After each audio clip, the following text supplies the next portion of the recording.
Herzlich willkommen zu einer weiteren Folge Lasst uns lesen. Wir machen weiter mit den deutschen Sagen gesammelt von Brüder Grimm. Auf der Seite werde ich die Seite einblenden, die ich aktuell lese, damit wir gemeinsam lesen können. Und da oben werde ich eine Infokarte einblenden, die euch zu den vorherigen Folgen führt. So, Brille auf. Ich habe wieder was vorbereitet, klar, wie immer. Heute werden wir die 200 Seiten Marke knacken. Und es werden noch gute Sagen heute sein. Weil sind alle gut. Die erste Sage heute heißt: Der hart geschmiedete Landgraf. Zu Ruhle an Thüringerwalde liegt eine uralte Schmiede, und sprichwörtlich pflegt man von langer Zeiten her von einem harten, unbeugsamen Manne zu sagen, er ist in der Ruhle hart geschmiedet worden. Landgraf Ludwig von Thüringen und Hessen war anfänglich ein gar milder und weicher Herr, demütig gegen jedermann.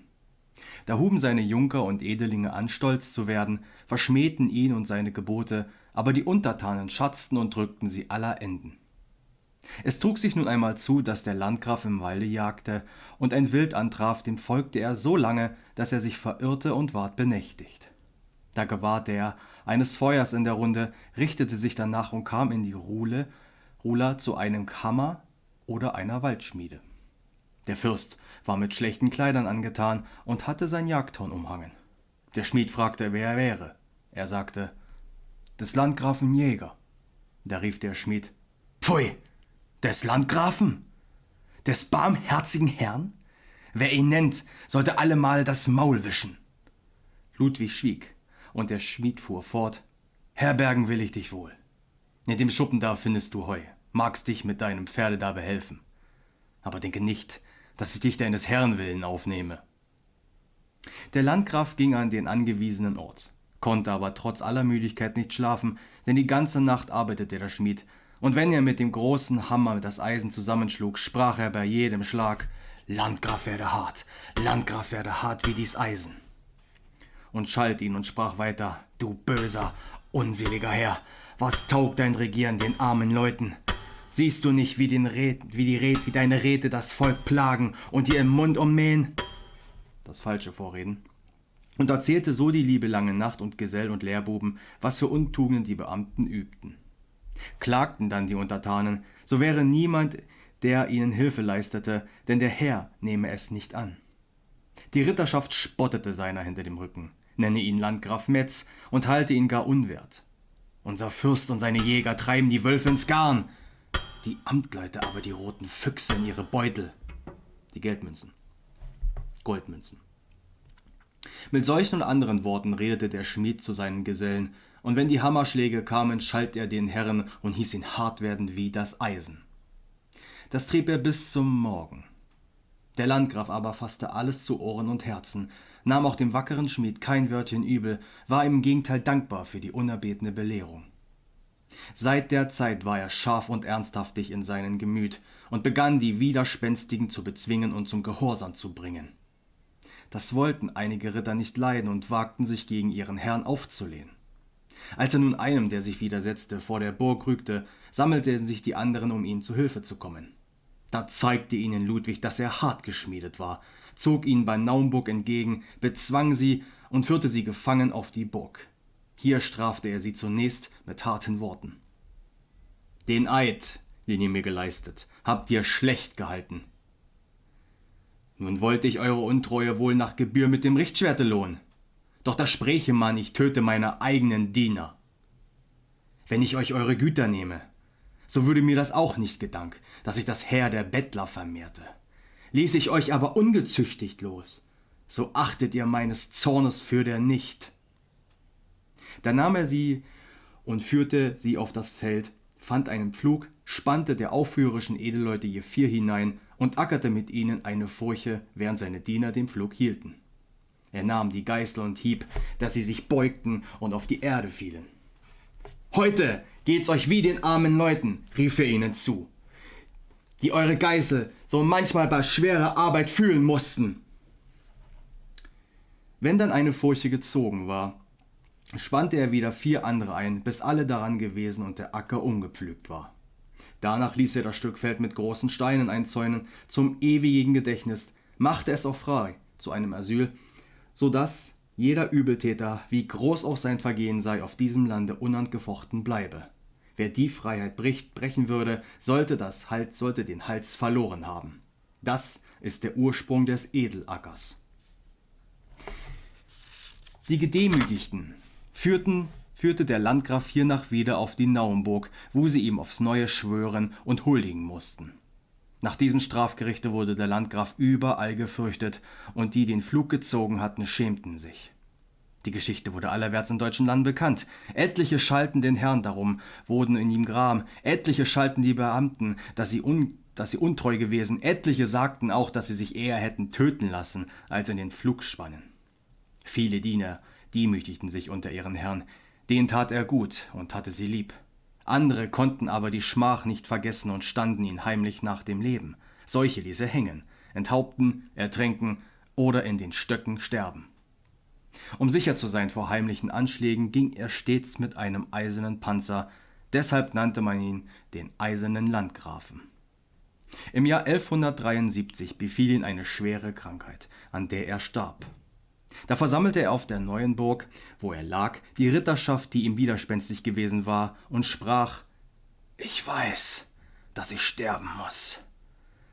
Darum gebiete ich euch, so lieb euch euer Leben ist, dass ihr mich, wenn ich gestorben bin, mit Ehren zu Grabe geleite und selbst bis Reinhardsbrunn tragt, wo ich ruhen will.« Das gelobten die Ritter mit Eiden, denn sie fürchteten den eisernen Herrn noch im Sterben.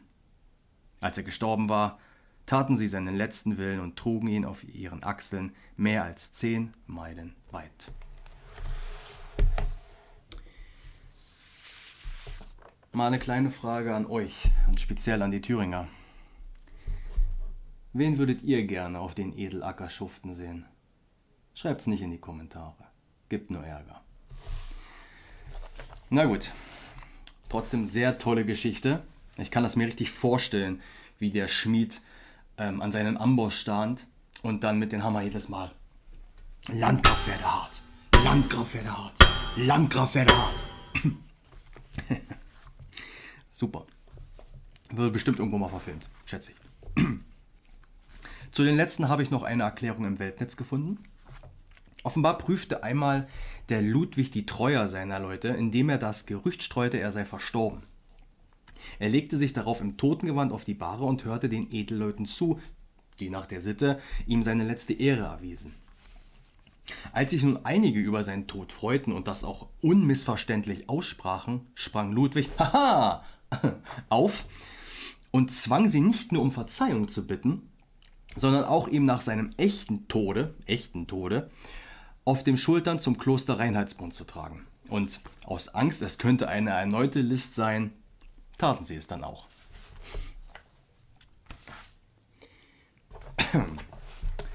Machen wir weiter mit der nächsten Sage. Landgraf Ludwig baut eine Mauer. Einmal führte der eiserne Landgraf den Kaiser Friedrich Rotbart, seinen Schwager, nach Naumburg aufs Schloss. Da war der Kaiser von seiner Schwester freundlich empfangen und blieb eine Zeit lang bei ihnen. Eines Morgens luftwandelte der Kaiser, besah die Gebäude von der Berge aus, der sich vor dem Schlosse ausbreitete, und sprach: »Eure Burg behagt mir wohl. Nur gefällt mir nicht, dass sie keine Mauern hier vor der Kemnate hat, die doch auch stark und fest sein sollte.« Der Landgraf erwiderte: Um die Mauer sorge ich nicht, die kann ich schnell schaffen, sobald ich ihrer bedarf.« Da sprach der Kaiser: »Wie bald kann wohl eine gute Mauer hier gemacht werden?« »Früher als in 3 Tagen«, antwortete Ludwig. Der Kaiser lachte und sprach: Das wäre ja ein Wunder. Und wenn alle Steinmetzen des Deutschen Reiches hier beieinander wären, so möchte es kaum geschehen.« Es war an der Zeit, dass der Kaiser zu Tische ging. Da bestellte der Landgraf heimlich mit seinen Schreibern und Dienern, dass man von Stund an Boten zu Ross aussandte zu allen Grafen und Herren in Thüringen, dass sie zur Nacht mit wenig Leuten in die beste Rüstung auf die Burg kämen. Das geschah. Frühmorgens, als der Tag anbrach, stellte Ludwig das Volk auf, so dass jeder vor den Graben der Burg trat, gewappnet und geschmückt mit Gold, Silber, Samt, Seide und den Wappenröcken, wie man zum Turnier auszog, Und jeder Graf oder Edelmann hatte seinen Knecht vor sich, der das Wappen, und einen hinter sich, der den Helm trug, so dass man deutlich jedes Wappen und Kleinod erkennen konnte. So standen nun alle Dienstmannen rings um den Graben, hielten bloße Schwerter und Äxte in den Händen, und wo ein Mauerturm stehen sollte, da stand ein Freiherr oder Graf mit dem Banner. Als Ludwig dies alles still angeordnet hatte, ging er zu seinem Schwager und sagte: »Die Mauer, die ich mich gestern so zu machen rühmte, steht bereit und fertig.« Da sprach Friedrich: »Ihr wollt mich täuschen«, und segnete sich, wenn er es etwa mit schwarzer Kunst zu Wege gebracht haben sollte. Als er nun auswendig an den Graben trat und so viel Treue und Gehorsam, Schmuck und Pracht erblickte, rief er aus: »Nun hab ich köstlichere, edlere und bessere Mauern Zeit meines Lebens noch nicht gesehen. Das will ich Gott und euch bekennen, lieber Schwager. Habt immer Dank, dass ihr mir solche gezeigt habt.« Hier im Buch gibt es ein Bild davon. Ich blätter mal kurz zurück.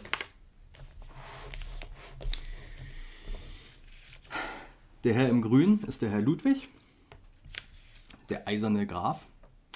Und der auf der rechten Seite ist der Friedrich Rotbart. Er hat sogar so einen leicht rötlichen Bart. Und da ist dann halt eben die Mauer aus Männern.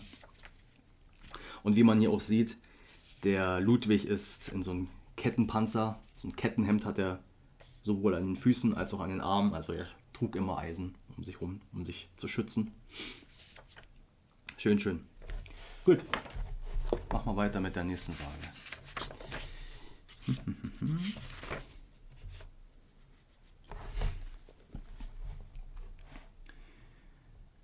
Die nächste Sage heißt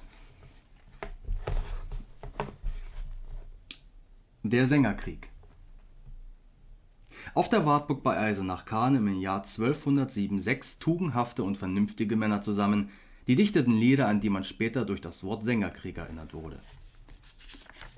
Die Namen der Meister waren Heinrich Schreiber, Walter von der Vogelweide, Reimar Zwetter, Wolfram von Eschenbach, Bitterolf und Heinrich von Osterdingen. Sie sangen aber und stritten vor der Sonne und dem Tag, und die meisten verglichen Hermann, den Landgrafen von Thüringen und Hessen, mit dem Tage und setzten ihn über alle Fürsten.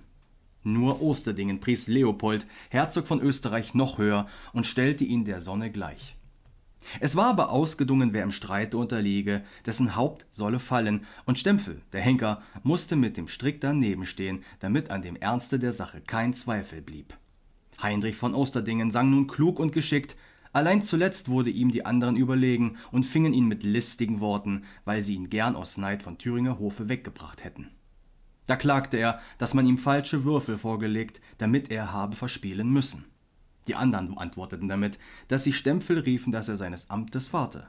Heinrich aber floh zur Landgräfin Sophia und barg sich unter ihrem Mantel, da mussten sie ihn in Ruhe lassen. Er dingte dann mit ihnen, dass sie ihm 1 Jahr Frist geben, so wollte er sich aufmachen nach Ungarn und Siebenbürgen und Meister Klingsor holen.